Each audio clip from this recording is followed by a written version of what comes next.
Last class discussed about the cylindrate or general character.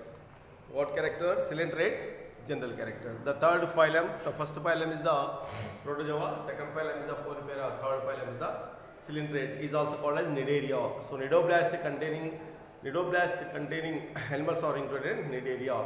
So now today discussing about the classification of Cnidaria. Cnidarians are classified into three main classes. So first is the Hydrozoa, second one is the Onthozoa, third one is the second one is the Scyphozoa, third one is Onthozoa. Hydrozoa, Scyphozoa, Onthozoa.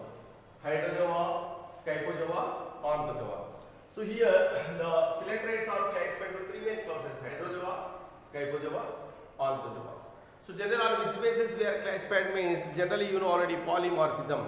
So a single individual can exist in two or more than two different forms is called as a polymorphism. Here in this especially in the cylindrate polymorphism is expressing. So that's why two or more than forms are there. Single individual can appear in two or more than forms.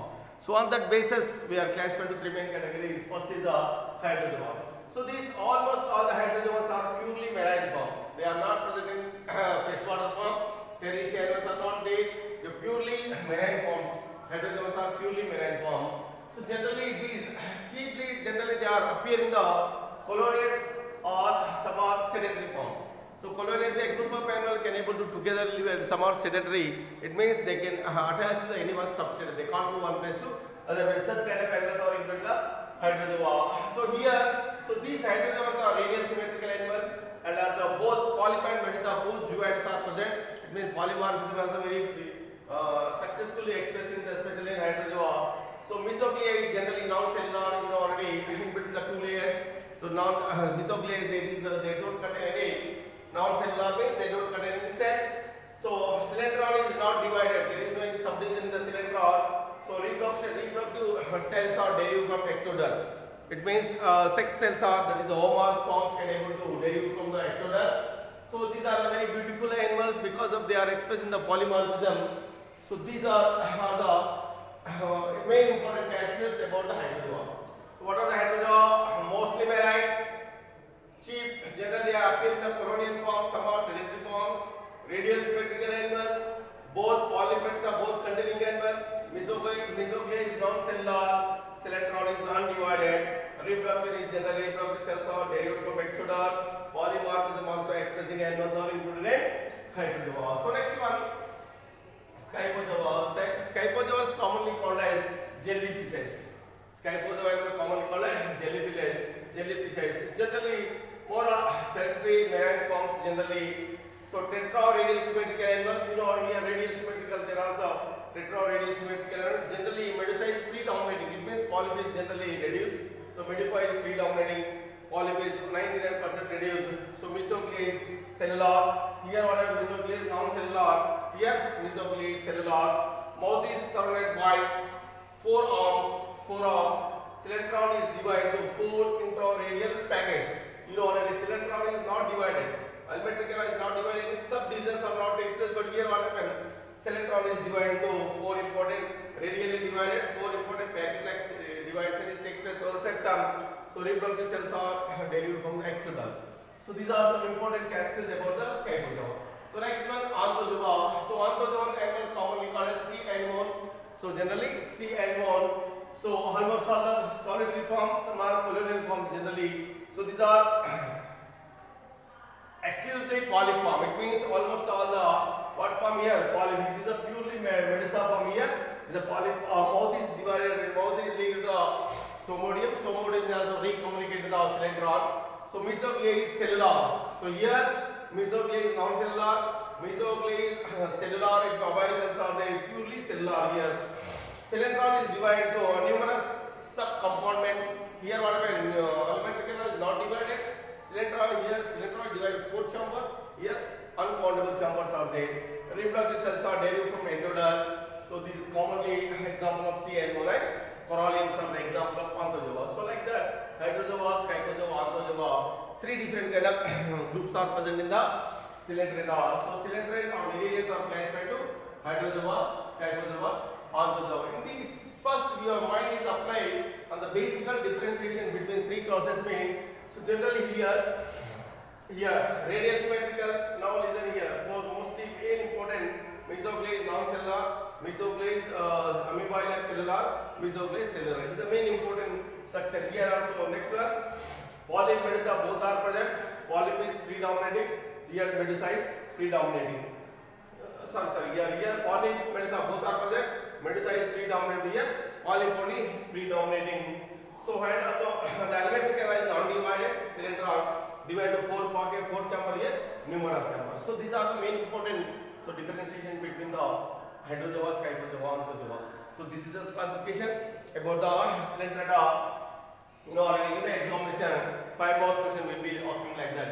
Explain about the Hydrozoa, Scyphozoa, Onthozoa. Like that question will be asking in the annual exam. So in this, especially in this the Cnidaria, Obelia geniculata is the type study. Obelia geniculata. What geniculata? Obelia geniculata. It is purely marine form, present only marine. It is distributed all over the world. So now listen here. It is a tree-like structure, colonial form. It is more present in the. It is present in the marine form only. So these Obelia geniculata contain the two important branches: the horizontal branches, vertical branches. The horizontal branches are called as the hydroidea.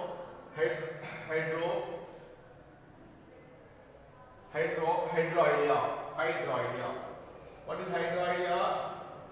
So horizontal branches are called as hydroidea or hydrozoa. The vertical branches are called as hydrocoelus. Hydrozoa, hydroidea, hydrocoelus. The horizontal branches are called as hydroidea. Vertical branches are called as hydrocoelus. The hydrocoelus further contain the numerous branches out there. So now two different branches out there. So one is this is the polyp, this is the medusa producing. This branch is acting as a food collection purpose. Food is collecting through these branches, and this is gonopore medusa producing branches is called this one. So here complete colony is covered by the two important sheets out there. There is the outer sheet, inner sheet. The outer sheet is called as perisac. This is the outer sheet is called as perisac. Inner sheet is called as cenosac. Inner layer is called as cenosac. Cenosac is further divided into two main sub-branches. Outer layer is called as ectoderm. Inner layer is called as endoderm. In between these two layers, mesoglia is present. So this perisac is also cellular, a living substance. It is a living substance. So cenosac is perisac is non-living substance. Cenosac is living substance. So cenosac, it means the animal complete colony is covered by the two layers. That is the outer layer is called as perisac, inner layer is called as cenosac. Cenosac is further divided into two sub-layers. Outer layer is called as endoderm. Inner layer is called as ectoderm. In between these two layers, mesoglia present. So this inner layer collectively we are described as cenosac. Outer layer is called as perisac. Perisac they don't contain any life, but cenosac contain the life. So these vertical branches are generally we are described as hydrocoelus. So horizontal branches are vertical branches are described as hydrocoelus. Hydrocoelus contain the two important Zooidea, that is the sexual zooidea. Gonopore and medusa is the sexual zooidea. There is a nucleate zooidea. The polyp medusa producing branch. The polyp can acting as a nutrition zooidea. So medusa is acting as a reproductive zooidea. That two different forms. Single individual can able to contain the two different forms. That's why it is expressing as a polymorphism. So here this is a what is the hydraulic structure is there? This is a mouth is leading to the cylindron. So this is a cylindron. This about the cylindron is interconnected in each branches, each colony branches. Mouth is leading the cylindron. So here mouth is surrounded by the tentacles. Uncountable tentacles are useful for the food collection purpose. So like that, this Obelia geniculata is very important colony. So here we have type study and very important. It is also called as sea fur. So because of it is more present in the marine water. So colony maintaining numerous animals are together living. Two branches are there. Vertical branches, horizontal branches. Vertical branches are hydroidea. Horizontal branches are hydroidea. Vertical branches are chordate. So what is that? Hydrocolus. Hydrocolus contain the two branches. That is the food collecting branches, nutrient branches, and also reproductive branches.